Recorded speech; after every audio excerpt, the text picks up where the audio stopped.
नमस्कार दोस्तों, आज एक बार फिर से हम लोग तैयार हुए हैं करंट इलेक्ट्रिसिटी के 5वें वीडियो लेक्चर के साथ। और आज इस वीडियो लेक्चर में हम लोग डिस्कशन करने वाले हैं समांतर क्रम या पार्श्व संयोजन के बारे में। पिछले वीडियो लेक्चर में हम लोगों ने श्रेणी क्रम संयोजन के बारे में पूरी जानकारी लिए हुए थे और आज इस चैप्टर में हम लोग समांतर क्रम के बारे में जानेंगे। समांतर क्रम का ये एक चित्र है जो कि R1 इस तरह से, R2 इसके समांतर और R3 इसके भी समांतर जुड़ा हुआ है और तीनों प्रतिरोध पॉइंट A और B के बीच में है। क्योंकि बिंदुएं मात्र दो हैं तो इन दोनों बिंदुओं के बीच एक ही विभवांतर होगा। सिर्फ भी तो ज़्यादा क्या है, तो ज़्यादा है A बिंदु से B बिंदु तक जाने में 3 वायर है, 3 तार हैं। जब तार अधिक हो गए तो स्वाभाविक बात है, यहाँ से जो आई धारा गुजर रही थी जैसे इस पॉइंट पर आएंगी तो अब उनको 3 रास्ता नजर आया। आई धारा को 3 रास्ता नजर आया तो तीनों रास्ते में धाराएं गुजरेंगी, तीनों रास्ते में जाएंगे। अगर यहाँ से 15 एम्पियर की धारा जा रही है तो वो हो सकता है कि इसमें 5 एम्पियर, इसमें 5 एम्पियर, इसमें 5 एम्पियर की धारा बट जाए और तीनों 5-5 एम्पियर की धारा लेते हुए यहाँ बी तक आएगी। पुनः बी पर आके सभी इकट्ठा हो जाएंगे और पुनः आई धारा गुजरते हुए चले जाएंगे। यही प्रोसेस होगा। तो इस बार अधिक क्या है, इस बार अधिक है आई। समझ रहे हैं? जब तार अधिक हो तो आई विद्युत धारा अधिक होंगे, जब बिंदुएं अधिक हो तो विभवांतर अधिक होंगे। श्रेणी क्रम में विभवांतर ज्यादा होते हैं और समांतर क्रम में विद्युत धाराएं ज्यादा होते हैं। तो हम लोग ओम के नियम से कौन सा फॉर्मूला अप्लाई करेंगे? ओम के नियम से, ओम के नियम से हम लोग अप्लाई करेंगे आई का फॉर्मूला। तो आई इज इक्वल टू, क्योंकि होता है V is equal to I R होता है, ये आप लोग ओम के नियम से जान रहे हो। तो आई बराबर क्या हो जाएगा? V upon R. इस फॉर्मूला पे हम लोग आगे बढ़ेंगे। तो यहाँ पर हम लोगों ने लिखा I1 is equal to V upon R1, क्योंकि I1 धारा के लिए R1 उसका प्रतिरोध है। I2 is equal to V upon R2, I2 धारा के लिए उसका प्रतिरोध R2 है। I3 is equal to V upon R3, I3 धारा के लिए उसका प्रतिरोध R3 है। हम लोगों ने इसे इस तरह से लिखा क्योंकि हमें तुल्य प्रतिरोध निकालना है। समतुल्य प्रतिरोध, समतुल्य प्रतिरोध का क्या मतलब होता है? तीनों प्रतिरोध अलग अलग है, हम तीनों को मिलाकर जो एक पावर होगा उसी को कहा जाता है तुल्य प्रतिरोध या समतुल्य प्रतिरोध। हम अगर समतुल्य प्रतिरोध की बात करें, ए से बी तक टोटल की बात करें, इकट्ठा मिला के बात करें, तो क्योंकि आई अधिक है तो आई को हम लोगों को एक करना होगा। चूंकि हम लोग जानते हैं आई भले ही 3 रास्तों में बट गया हो लेकिन तीनों को जोड़ देंगे तो हमें ये पता चल जाएगा कि आई एक्चुअल में है कितना। तो I1 plus I2 plus I3, हमें यहाँ से एक्चुअल आई का वैल्यू पता चल गया। इस रास्ते में I1, दूसरे रास्ते में I2, तीसरे रास्ते में I3 बह रहे हैं। तीनों को जब हम मिला देंगे हमें पता चल जाएगा कि टोटल आई बह कितने रहे हैं। तो I is equal to I1, I2, I3। अब हम लोग इन सभी समीकरणों से इसका वैल्यू निकालेंगे। ओके, आई के जगह पर क्या हम लोग लिख सकते हैं? V upon are. I1 के जगह पर लिख सकते हैं V upon R1 plus I2 के जगह पे और रहता तो हम लोग इस तरह से लिख लेते। अब अगर इन्हें हम लोग कॉमन लें, इसमें भी V है, इन तीनों में V है, तो हम लोग अगर कॉमन लें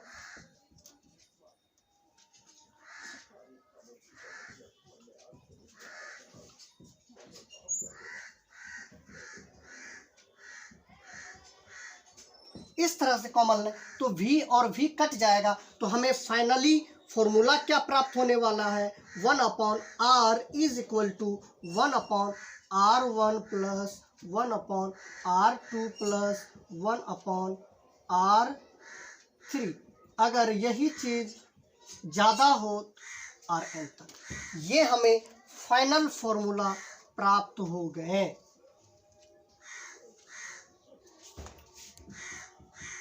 समांतर क्रम के लिए वहां पर हमने R के लिए S लिखा हुआ था क्योंकि सीरीज कॉम्बिनेशन है।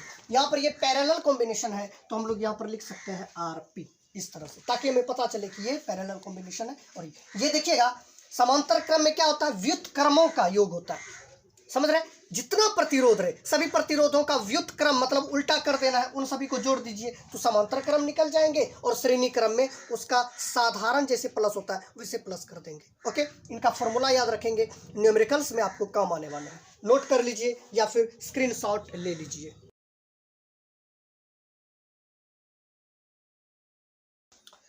ओके, अब हम लोगों ने जो श्रेणी क्रम तथा समांतर क्रम दोनों संयोजन को हमने पढ़ा और दोनों से जो हम लोगों ने फॉर्मूला निकाला, उन फॉर्मूला से हम लोग अंकिकी बनाते हैं, कुछ न्यूमेरिकल्स की जानकारी ले लेते हैं। जैसे प्रश्न है 1 ओम 2 ओम तथा 3 ओम के 3 प्रतिरोधकों को श्रेणी क्रम में जोड़ा जाए तो उसका समतुल्य प्रतिरोध कितना होगा। मतलब तीनों प्रतिरोधों को जब मिला दिया जाए तो उसका जो एक प्रतिरोध आएगा, तीनों मिलकर जो एक बनेगा उसका प्रतिरोध क्या होगा। जैसे कि अगर यहाँ पर बात कही जा रही है कि 3 प्रतिरोध है, एक ये है R1, दूसरा ये है R2 और तीसरा ये है R3। R1 का वैल्यू है 1 ओम, R2 का वैल्यू है 2 ओम और R3 का वैल्यू है 3 ओम और इन्हें किसी बैटरी से जोड़ा गया होगा, स्वाभाविक है। और इन सभी के बीच विभवांतर अलग अलग है, उनकी चर्चा हम लोग नहीं करने वाले हैं, हमें सिर्फ फॉर्मूला पे अप्लाई कर देने हैं। तो क्योंकि ये श्रेणी क्रम में जोड़ा गया, स्पष्ट लिखा हुआ श्रेणी क्रम में जोड़ा गया, तो हमें इन तीनों का समतुल्य प्रतिरोध ज्ञात करना है। तो RS बराबर समतुल्य प्रतिरोध का ये मतलब वो RS इज इक्वल टू क्या होता है, R1 plus R2 plus R3। हम लोगों ने ये पढ़ रखा है, हम लोगों को 3 प्रतिरोध दिया है, यहाँ तक 4 देता तो 4 तक लिखते, प्लस R4, 5 तक देता तो प्लस R5, इस तरह से RS का वैल्यू निकालना, यही हो गया आपका समतुल्य प्रतिरोध। तो पहला कितना है 1 ओम, दूसरा कितना है 2 ओम और तीसरा कितना है 3 ओम।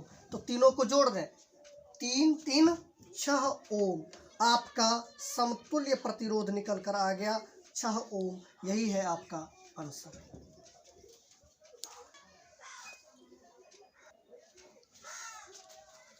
अब आप सभी के बीच दूसरा प्रश्न तैयार है। 2 ओम 3 ओम तथा 5 ओम के 3 प्रतिरोधक हैं, यदि पार्श्वक्रम मतलब समांतर क्रम में संयोजित हो तो उसका समतुल्य प्रतिरोध कितना होगा। अब तीनों पार्श्वक्रम में संयोजित है, कहने का मतलब इसका चित्र कुछ अगर हम बनाए, ओके। अब यहाँ पर इसका है 2 ओम 3 ओम और ये है 5 ओम। R1 बराबर 2 ओम, R2 इज इक्वल टू 3 ओम और 5 ओम, इस तरह से। तो हम लोगों को बोल रहा है कि ये पार्श्वक्रम में है तो उसका समतुल्य प्रतिरोध क्या होगा। तो हम लोग फॉर्मूला जानते हैं, 1/RP इज इक्वल टू होता है 1/R1 plus 1/R2 plus 1/R3। 1/RP का वैल्यू अगर हमें निकालना है तो 1/R1 है 2 ओम, R2 है 3 ओम और R3 है 5 ओम। आप इसको निकाल सकते हो, तीनों कैल्शियम लोगे तो 30 ओम आएगा।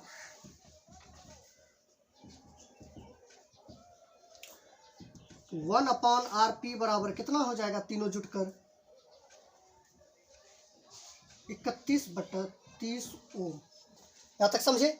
हमें निकालने क्या बोल रहा है, आरपी का वैल्यू, ना कि 1/RP का वैल्यू। ध्यान से समझिएगा, हमें निकालने बोलना जा रहा है आरपी का वैल्यू, लेकिन ये किसका निकल रहा है 1/RP का।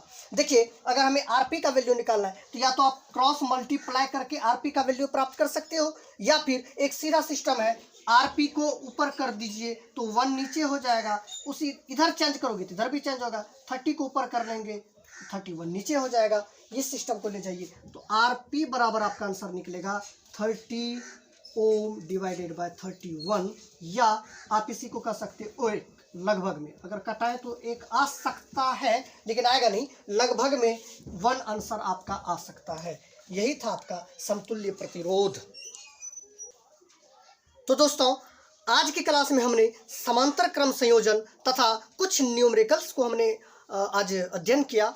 अगले दिन मिलेंगे अगले वीडियो लेक्चर के साथ, तब तक के लिए शुभ विदा।